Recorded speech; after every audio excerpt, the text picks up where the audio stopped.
अस्सलाम वालेकुम friends, welcome back to Top Smarties. Drama serial Shikwa, जहां पर आखिरकार फसी को अपना मकाफात देखने को मिल ही गया और अब आहिस्ता ही आहिस्ता हर कोई अपना मकाफात देखेगा, यानी कि सहीफा भी और फिर किरण भी। फसी जो कि टांगों से अपाहिज हो चुका है, अब चल फिर नहीं सकता। डॉक्टर ने उम्मीद तो दिलवाई कि 2 साल तक चल फिर लेगा, लेकिन उससे पहले ही फसी इतना तंग आ जाएगा कि सानिया से माफ़ी मांगेगा। उसे समझ आ जाएगी कि ये कुदरत का मकाफात है, लेकिन उससे पहले किरण जो दिलजोई करने आई यहाँ हॉस्पिटल में, तो दिलजोई भला इससे कहाँ ही होती है। वो तो ताने देने लगी, लाइबा से कहने लगी फसी तो बिस्तर पर पड़ा रहेगा, असल आजमाइश तो तुम्हारी है। अपाहिज जौहर की बीवी होना कोई आसान बात तो नहीं, बहुत मुश्किल टास्क है तुम्हारे लिए। फसी काफ़ी शर्मिंदा हुआ कि वाकई उसे अब बोझ बनकर रहना पड़ेगा, और लाइबा को काफ़ी गुस्सा आया किरण पर कि वो तो किरण की शक्ल भी नहीं देखना चाहती, उससे बात भी नहीं करना चाहती। और जब डिस्चार्ज होकर घर गई तो माँ कह देती है, बेटा किस तरह से फसी को संभालोगी, तुम हमारे घर में रहो, यहाँ पर नौकर चाकर हैं, तुम्हारी मदद करेंगे। तो लाइबा कह देती है, जब तक किरण है वहाँ पर मैं तो फसी को लेकर कभी ना आऊँ वहाँ पर। आप जानती हैं हॉस्पिटल में आकर इसने क्या कुछ नहीं कहा। फसी कितना डिसहार्ट हुए, कितना ज़्यादा शर्मिंदा हो गए थे इसकी बातों से। अब तो आमना बेगम को भी किरण की हरकत पर काफ़ी गुस्सा आया। लाइबा फसी का काफ़ी ख्याल रखती है, तो फसी शर्मिंदा होकर कहने लगा, अब तुम पर बोझ बन गया हूँ, पता नहीं ये बोझ कब तक रहेगा, मैं अपना काम भी खुद नहीं कर सकता। तो लाइबा जो कि बहुत मोहब्बत करती है फसी से, उसे यकीन दिलवाती है कि ये वक्त भी गुजर जाएगा, बस हम दोनों एक दूसरे के साथ मजबूती से रहें तो हर आजमाइश गुजर जाएगी। अब यही वो वक्त है जब फसी को हकीकत में लाइबा से मोहब्बत होगी।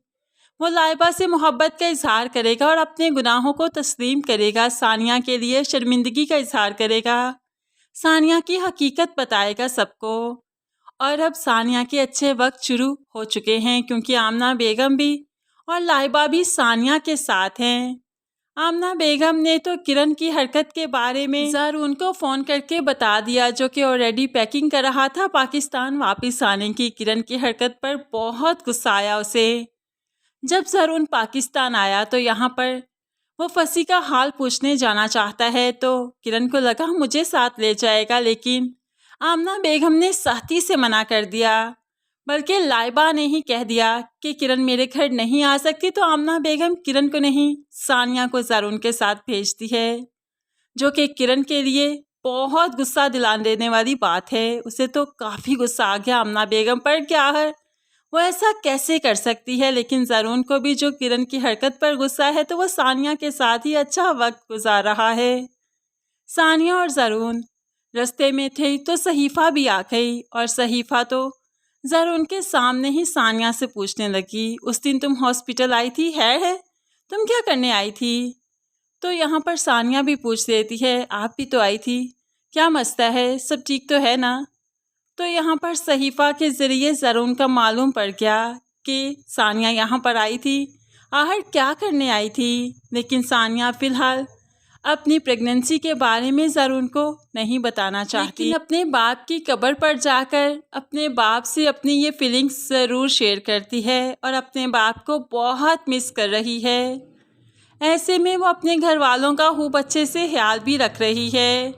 किरण को भी समझाने लगी कि इस तरह से तुमने लाइबा से बात नहीं करनी थी, किसी के जख्मों को कुरेदना नहीं चाहिए, हमेशा उन पर मरहम रखना चाहिए। तो किरण भी उल्टा ही जवाब देती है, तो सानिया कहने लगी, मैंने कभी किसी के जख्म को नहीं कुरेदा, उस पर मरहम रखने की ही कोशिश की, बेशक कोई मेरे साथ कितना भी बुरा करता रहे। आखिरकार अगर मैं सच्ची हूँ तो मेरी सच्चाई एक दिन सबके सामने ज़रूर आएगी। और फिर फ्रेंड्स, अब वही वक्त है जब सानिया की सच्चाई सबके सामने आएगी और किरण बेनकाब हो जाएगी, क्योंकि फसी जो इनका बहुत बड़ा गवाह है, वही ये सब कुछ करेगा।